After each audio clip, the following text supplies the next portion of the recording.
Drivers from 13 operators walked out today in the latest strike to cause major disruption on the rail network, the second of 3 this week. ASLEF claim their drivers deserve a fair pay rise after working during the pandemic, but ministers say they already have a good salary package. Well, Rachel Townsend reports on the rail row that doesn't look like it'll be resolved anytime soon.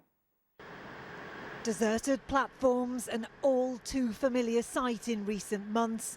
This, the 10th day of strike action since June, and the second in just 5 days.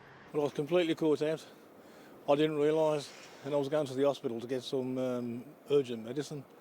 So I'm stuck. I've got to try and find now how to get to the hospital on the bus. I've had to get out earlier, obviously, and pay fare when I've got a train pass, so it's really inconvenient. It's the inconvenience for passengers, but I suppose we've got to do it. Around 9,000 train drivers from the ASLEF union walked out in a long-running dispute over jobs, pay and conditions.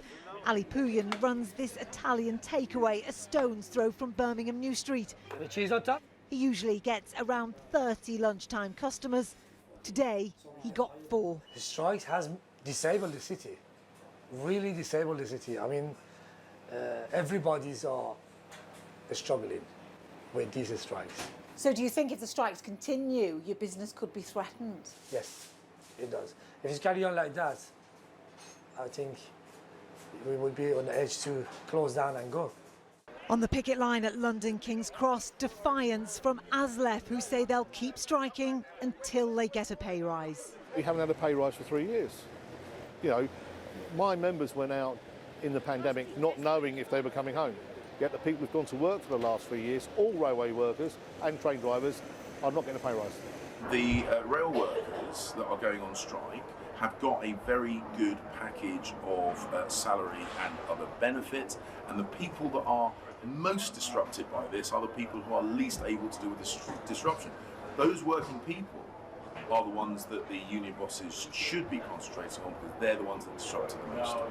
As another day of strikes draws to a close, there is more disruption ahead as 40,000 rail workers prepare to walk out in just 3 days' time.